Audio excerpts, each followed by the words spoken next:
Years apart, the cold millionaire CEO froze in shock when he saw his former secretary in the hospital. Hello everyone. Before we begin today's story, I have a small favor to ask. Please hit subscribe and turn on the notification bell so you never miss our channel's new videos. It's quick, free, and the best way to support us in bringing you more dramatic stories. Your support means the world to us. Where are you watching from? Drop your city or country in the comments below. Thank you very much. And now, let us return to our main character. Ethan Cole had walked into the hospital with the same precision he brought into every boardroom in Manhattan, his tailored coat resting perfectly on his shoulders, his expression calm, distant, unreadable. The automatic doors slid open with a soft hiss, releasing the sterile scent of antiseptic and the low murmur of voices that echoed through the bright, white corridor. This hospital was one he had donated millions to, a building where his name appeared discreetly on a polished plaque near the entrance, yet he had never liked being here. Hospitals had a way of stripping power from everyone who entered, no matter how wealthy or influential they were. Ethan was here to make a courtesy visit, nothing more, to check on a senior partner recovering from a routine procedure, a calculated appearance that would last no more than 15 minutes. He adjusted his cufflinks, glanced briefly at his watch, and began walking down the hall, leather shoes tapping softly against the polished floor. Then he saw the name. It was printed in black letters on a patient information board mounted to the wall, surrounded by room numbers and medical codes he barely noticed. Claire Bennett. For a fraction of a second, his mind rejected it. It had to be a coincidence. Claire was a common name, Bennett even more so. But his steps slowed anyway, his gaze fixed, his breath catching in a way that irritated him. He took another step closer, reading it again, more carefully this time, as if precision might erase the sudden tension in his chest. Claire Bennett, former administrative secretary, the woman who had once known his schedule better than he did, the woman who used to place his coffee on his desk at exactly 7:45 every morning without being asked, the woman who had disappeared from his life years ago, leaving behind an empty chair, a silent office, and a question he had never allowed himself to finish asking. Ethan stopped walking. People moved around him, nurses pushing carts, families whispering, the steady rhythm of hospital life continuing without pause. But he stood frozen in the middle of the corridor, the cold, controlled billionaire suddenly unable to move. Memories pressed in uninvited, small and sharp. Claire standing by the window during a late winter evening, snow falling outside as she gently reminded him to eat. Claire quietly fixing a mistake he had made before anyone else noticed. Claire looking at him that last day with an expression he had chosen to misinterpret as resignation instead of disappointment. He had told himself she was replaceable. Everyone was. That was how companies survived. That was how he survived. Ethan forced himself to breathe, his jaw tightening as he straightened his posture, the familiar armor sliding back into place. This changed nothing, he told himself. People from the past reappeared all the time. He had built an empire since then, expanded overseas, doubled his net worth, become the man business magazines described as brilliant, cold, untouchable. Whatever had happened to Claire Bennett after she left his office was not his responsibility. And yet, his feet refused to move away from the board. His eyes traced the room number beside her name, committing it to memory before he could stop himself. The elevator chimed at the end of the hall, snapping him out of his thoughts. Ethan turned slowly, his reflection catching briefly in the glass of a nearby door. For the first time in years, the man staring back at him did not look powerful. He looked unsettled. He took a deep breath, squared his shoulders, and made a decision he had not planned, one that had nothing to do with business, reputation, or control. Instead of turning toward his partner's room, Ethan Cole changed direction and walked toward Claire Bennett's, unaware that this single step was about to reopen a chapter he had sealed away, and begin a healing neither of them knew they needed. Ethan Cole stood outside the door marked with Claire Bennett's name longer than he intended, the muted beeping of medical equipment from inside reminding him that this was not a boardroom where he could pause indefinitely without consequence. He told himself again that this was nothing, that people from former chapters drifted in and out of life all the time, yet his hand hovered inches from the door as if it weighed 100 pounds. Years ago, he had learned how to walk away cleanly from decisions that hurt others, how to frame them as necessary, efficient, unavoidable. That skill had built his reputation and his fortune, but standing in this hospital hallway, it felt suddenly brittle, like a shield with a hairline crack. He stepped back, pressing his palm lightly against the cool wall, forcing his breathing to steady. Seeing Claire's name had not only shocked him, it had unsettled the carefully ordered version of the past he kept in his mind. The version where she had simply moved on to something better, somewhere else, without consequence. Ethan reminded himself that he did not know why she was here, whether she was ill or merely visiting someone else, and that assumption had always been his greatest flaw, assuming facts into place before truth could interfere. He glanced down the corridor, making sure no one was watching him linger, the instinct to maintain control still deeply ingrained. Control had always been his currency. Without it, he was just another man standing in a hospital, confronted by a name that refused to stay buried. As he stood there, memories surfaced uninvited, not dramatic moments, but quiet ones that carried weight because they had once been easy. Claire sitting across from him during late evenings when the office lights had dimmed and the city outside glowed, her voice calm as she organized chaos around him. Claire gently reminding him of his mother's birthday when he had forgotten. Claire never asking for credit, never asking for anything at all, until the day she asked for time off he did not think he could afford to give. That was the day everything shifted. He had chosen the company, as he always did, telling himself it was logical, telling himself she would understand. She had nodded, gathered her things, and walked out with a quiet dignity that unsettled him more than anger ever could. Ethan had not called her after that. He had not checked in. He had told himself that was professionalism. Now, years later, the stakes felt different, heavier, because hospitals did not host coincidences lightly. Somewhere inside that room was a version of Claire shaped by years he had not witnessed, years that followed the moment he had dismissed her importance. The idea that she might be struggling, that she might be paying the cost of choices he had made without reflection, pressed uncomfortably against his chest. He straightened again, the familiar mask sliding back into place, but it did not fit the way it used to. For the first time in a long while, Ethan wondered if success had come with an invoice he had never reviewed, one that listed names instead of numbers. He told himself that he could still turn around, still walk down the hall, still make his 15-minute visit and leave without opening old wounds. But another thought followed, quieter and harder to ignore, that if he did walk away now, he would be confirming something he had avoided admitting for years, that he preferred distance because closeness demanded accountability. Ethan looked once more at the door, the simple printed name that carried so much history, and realized that whatever waited on the other side, it had the power to dismantle the version of himself he had carefully curated. And that, more than any financial risk or public scrutiny, was what truly frightened him. Ethan finally pushed the door open, the soft click of the handle sounding louder to him than it should have, and stepped into the room with the same measured composure he used when entering high-level negotiations, except this time it felt practiced rather than natural. The room was quiet, bathed in gentle afternoon light filtering through half-drawn blinds, and the steady rhythm of a heart monitor filled the space with a calm that contrasted sharply with the tension inside his chest. Claire Bennett was seated near the bed, her back partially turned to the door, focused on adjusting a thin blanket with careful hands, the same kind of precise, thoughtful movements he remembered from years ago.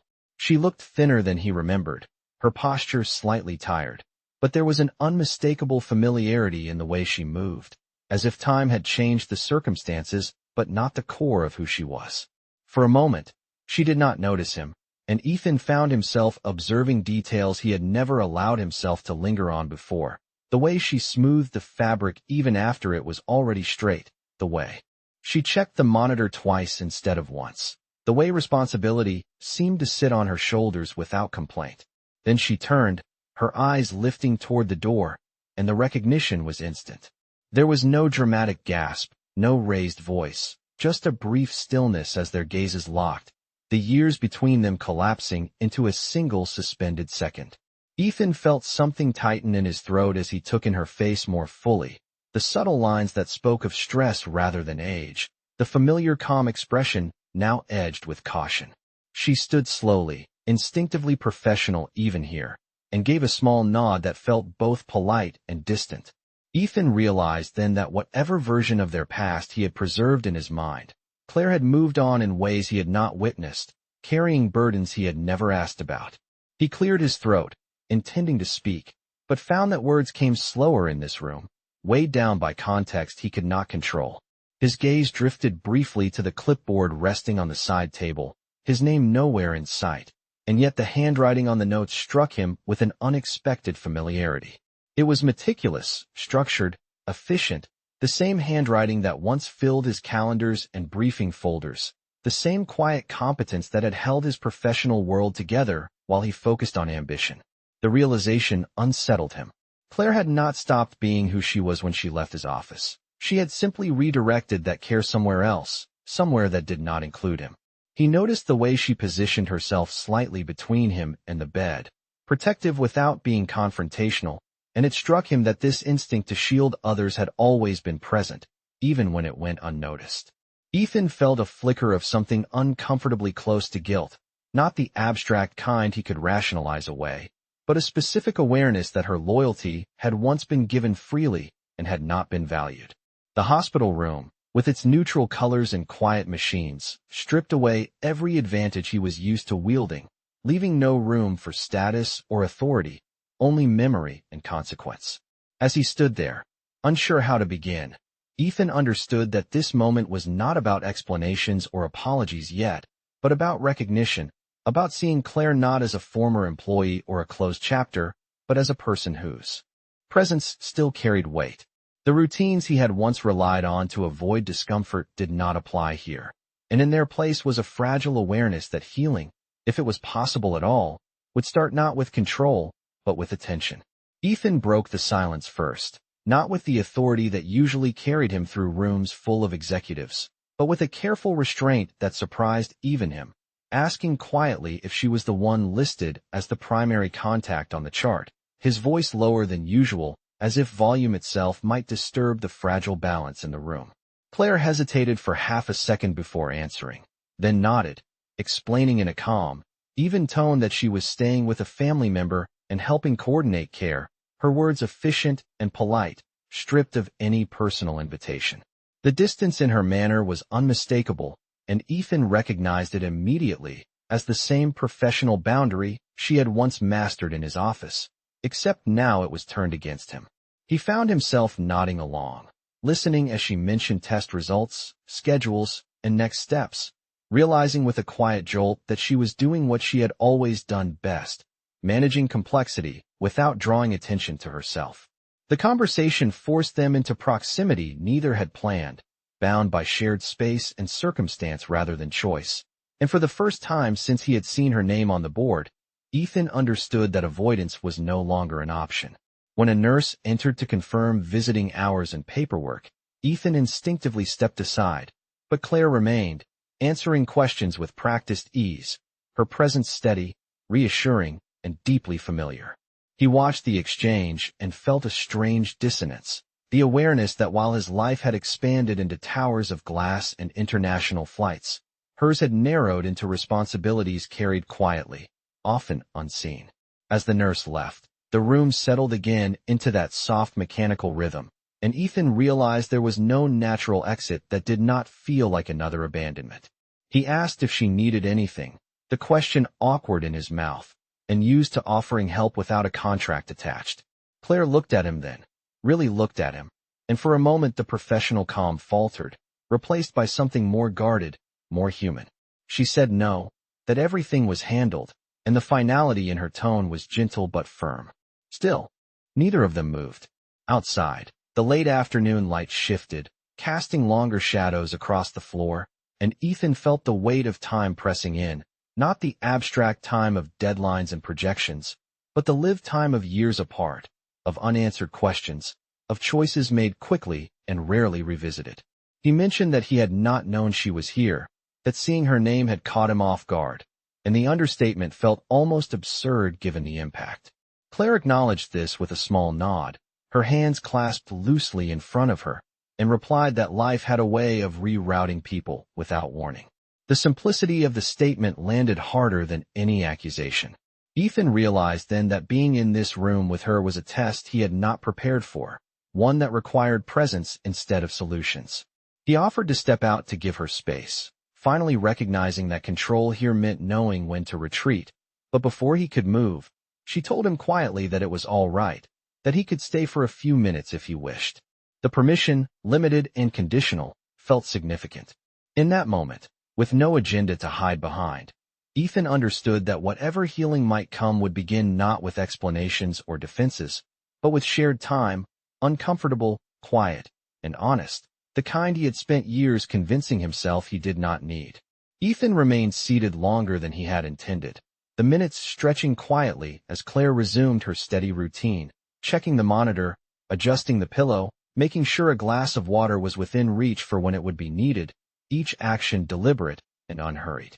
Watching her, he began to notice details he had once taken for granted, the subtle tension in her shoulders when she leaned forward, the way she exhaled slowly as if reminding herself to keep going, the faint shadow beneath her eyes that spoke of nights spent here instead of resting somewhere else.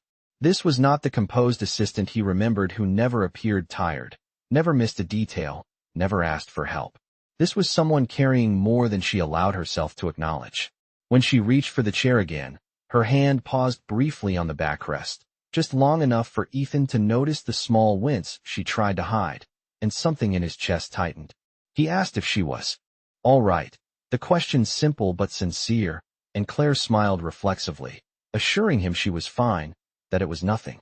He recognized the deflection instantly, because it was one he had used himself for years, and hearing it from her unsettled him more than he expected. He remembered how often he had relied on her resilience without questioning the cost, how her reliability had allowed him to push harder, demand more, assume she would always absorb the pressure. Now, seeing her here, he wondered how many times she had said she was fine when she was not, how many times he had accepted that answer because it was convenient. The hospital room seemed to magnify the quiet truths neither of them voiced, and for the first time, Ethan felt the weight of a question he had avoided asking himself, whether success justified the way people like Claire were quietly worn down in its pursuit. As the light outside shifted toward evening, Claire sank briefly into the chair opposite him, her movements careful, and Ethan noticed how she closed her eyes for just a second longer than necessary, as if savoring the rare pause. He found himself speaking before he could filter the thought, telling her she did not have to do everything alone. The words hung between them, tentative, and Claire opened her eyes, studying him with an expression that mixed skepticism with something closer to fatigue. She replied that some responsibilities could not be shared, that life did not always allow for backup, and the honesty in her voice was unembellished, free of drama. Ethan realized then that healing did not announce itself with grand gestures, but with moments like this, where assumptions were gently dismantled. He looked around the room again, at the simple furnishings, the steady machines, the absence of luxury, and understood that Claire had adapted to spaces where effort mattered more than status. He asked, quietly, how long she had been doing this, staying here, carrying this role, and she answered without hesitation, naming months as easily as he might name days. The length of time surprised him, and with it came a sharp awareness that while his calendar had been filled with meetings and travel, hers had been anchored to this room. For the first time, Ethan did not feel the urge to fix or solve, only to listen, and as Claire continued speaking, explaining routines and responsibilities with practiced calm, he recognized that this was where healing began, not in rewriting the past, but in finally acknowledging the endurance of someone he had once overlooked. Ethan listened as Claire spoke more openly than she had before, not because she was trying to explain herself to him, but because the quiet of the room invited honesty in a way neither of them could easily resist. She told him, calmly and without bitterness, that after leaving the company she had planned to take a short break, just a few weeks to help a family member through a medical crisis she had not anticipated when she asked him for time off years ago.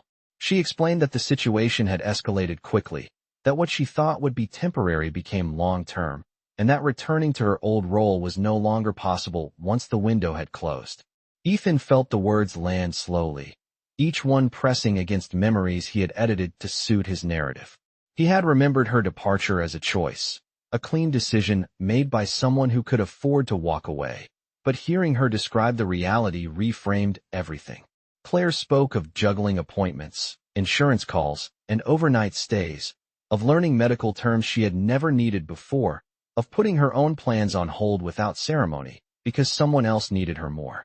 She did not accuse him, did not raise her voice, did not dramatize the sacrifice, and that restraint made it harder for him to deflect responsibility. Ethan realized then that the day she had asked him for flexibility had not been a test of her commitment to the job, but a moment when she had needed understanding, something he had been unwilling to offer because it did not align with his priorities at the time.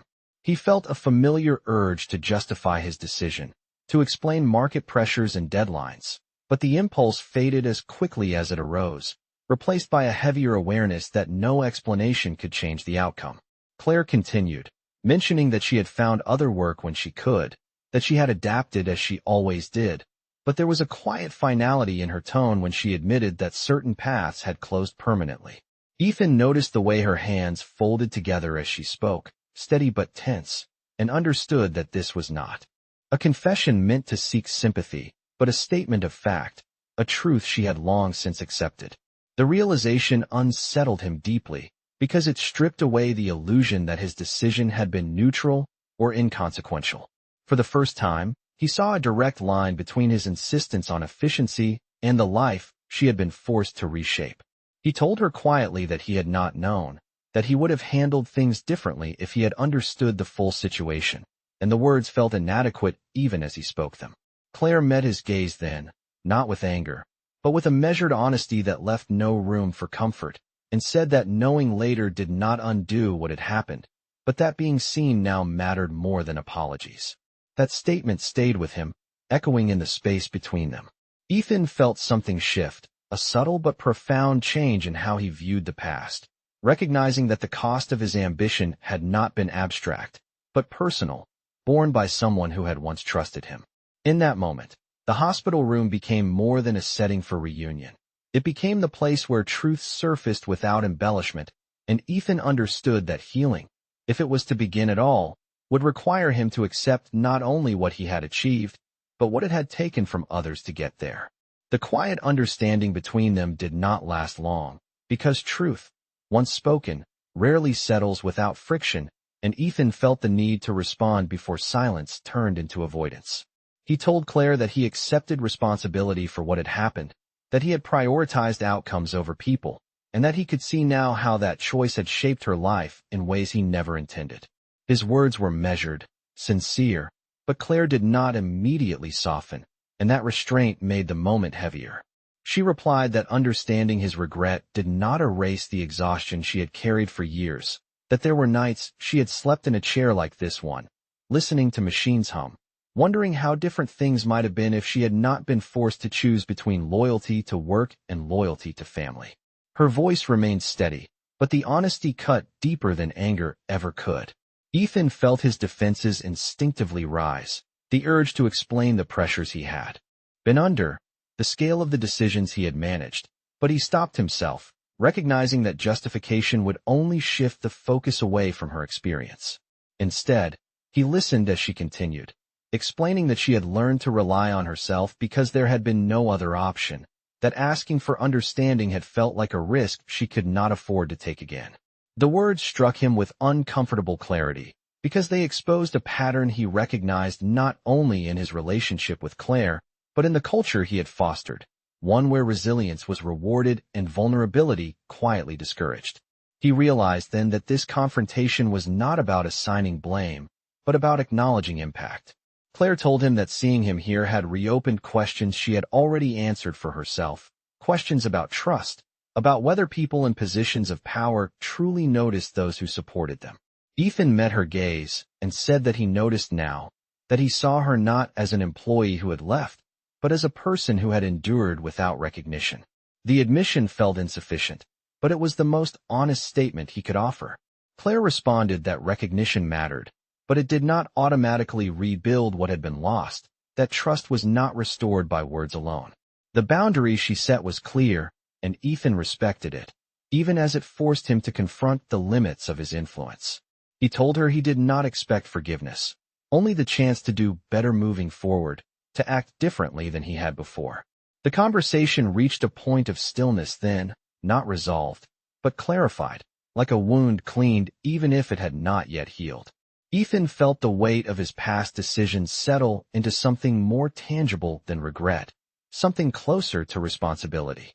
As visiting hours drew closer to ending, he stood, not as a signal to escape, but as an acknowledgement that some moments required space. Claire nodded, accepting the pause without dismissal, and in that exchange, Ethan sensed a shift, subtle but real. The confrontation had not broken them further, nor had it repaired everything, but it had established a foundation grounded in truth rather than avoidance. As he stepped toward the door, Ethan understood that the real test was no longer whether he could acknowledge his mistakes, but whether he would change his behavior when there was nothing to gain but integrity. And for the first time, he was willing to accept that this kind of change would be slow, uncomfortable, and entirely necessary. Ethan did not leave the hospital that evening with the sense of closure he once demanded from every encounter, but he did not retreat either, and that choice marked the beginning of something different. Over the following days, his presence became consistent rather than dramatic, arriving quietly in the late afternoon after meetings ended, staying just long enough to be useful without intruding. He did not bring flowers or make grand gestures, understanding now that symbolism meant little without substance. Instead, he listened to updates from doctors with the same focus he gave to quarterly reports, asking questions not to assert control, but to understand. Claire noticed the change before she acknowledged it, the way he stood back during conversations, the way he deferred to medical staff, the way he asked her opinion and waited for the answer. When an issue arose with insurance approvals that threatened to delay a necessary adjustment in care, Ethan stepped in without announcement, not by leveraging his name publicly, but by navigating the process quietly, ensuring the problem was resolved without drawing attention to himself or to her. Claire learned about it only when the nurse mentioned that everything had been cleared. She looked at Ethan then, searching for expectation in his expression, but found none. He told her simply that it was the right thing to do. That simplicity unsettled her more than any overt display of power would have. Over time, she allowed him to stay longer, to sit through routine check-ins, to share the weight of waiting rooms where time seemed to stretch and compress unpredictably. Ethan observed how she interacted with staff, always respectful, always prepared, and he recognized the leadership qualities he had once overlooked because they did not demand attention. He began to understand that her strength was not loud, but durable. One evening, as the sun dipped below the city skyline outside the hospital windows, Claire admitted quietly that she was tired in a way rest alone could not fix. Ethan did not rush to respond. He sat with the statement, letting it settle, and then asked what she needed, not what he could offer. The distinction mattered. She hesitated, then said she needed reliability more than rescue, consistency more than promises. He nodded, accepting the terms without negotiation. From that point on, his actions followed a pattern she could anticipate, predictable in the best sense of the word. He arranged for support services without framing them as charity, ensured she had time to step outside and breathe without guilt, and respected her boundaries when she needed solitude. Claire began to see that his efforts were not about absolution, but accountability. The hospital environment, stripped of status and spectacle, became the proving ground for a different kind of leadership, one rooted in patience rather than command. Ethan found that the more he focused on showing up without agenda, the less he felt the need to defend his past. The work of repair was slower than any corporate turnaround he had orchestrated, but it was real. When Claire finally thanked him, it was not with gratitude for what he had done, but acknowledgement of how he had done it, and that distinction stayed with him. In those quiet days, surrounded by routine and resilience, both of them began to sense a shift, not toward resolution, but toward something sturdier, a foundation built not on power or regret, but on earned trust. Ethan and Claire stood together by the hospital window as dawn slowly replaced the city lights, the sky shifting from deep gray to pale blue in a way that felt almost deliberate, as if marking the end of something heavy and the beginning of something gentler. The room was quieter now, machines humming steadily, the crisis that had anchored Claire here easing into a fragile stability. Ethan had stayed through the night without announcing the decision, sitting in the same chair, reading reports when she rested, present in a way that did not demand acknowledgement.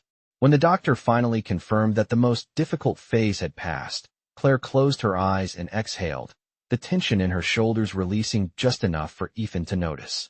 He did not celebrate, did not speak immediately, understanding that relief carried its own kind of exhaustion.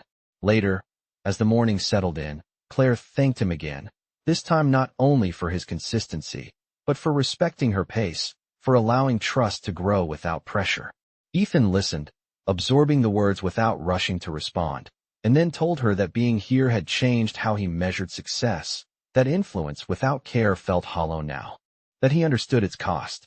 He did not frame it as a revelation, only as a truth he had been slow to accept. They talked quietly about what came next, not in terms of grand plans, but practical steps, schedules, support, rest. Claire made it clear that she was not returning to her old life, that she had built something different out of necessity, and Ethan agreed without hesitation, saying that he did not want to pull her backward, only to walk forward alongside her if she allowed it. The simplicity of the statement mattered. As visiting hours ended and staff moved gently through the corridor, Ethan prepared to leave, but paused at the door, acknowledging that some commitments did not need witnesses to be real. He promised to continue showing up in ways that did not revolve around control or obligation, and Claire nodded, not as acceptance of a guarantee, but as recognition of effort. In the days that followed, their connection did not retreat once the immediate crisis passed. It evolved quietly, grounded in shared understanding rather than nostalgia. Ethan restructured parts of his company culture, instituting policies that valued flexibility and humanity, changes that did not bear his name, but carried his intent. Claire, in turn, allowed herself moments of rest she had long postponed, supported without feeling diminished. When they met outside the hospital weeks later, the air lighter, the city louder, they walked side by side without rushing, aware that what they were building did not need dramatic declarations to be meaningful. Ethan realized that the coldness he had once worn as protection had softened not through loss, but through accountability, and Claire recognized that trust rebuilt carefully could become something stronger than what had existed before. As they parted that day, there was no promise of perfection, only a shared understanding that healing was not about erasing the past, but about honoring it through better choices. In that understanding, both found a quiet sense of home, not in a place or a title, but in the steady presence they now offered each other.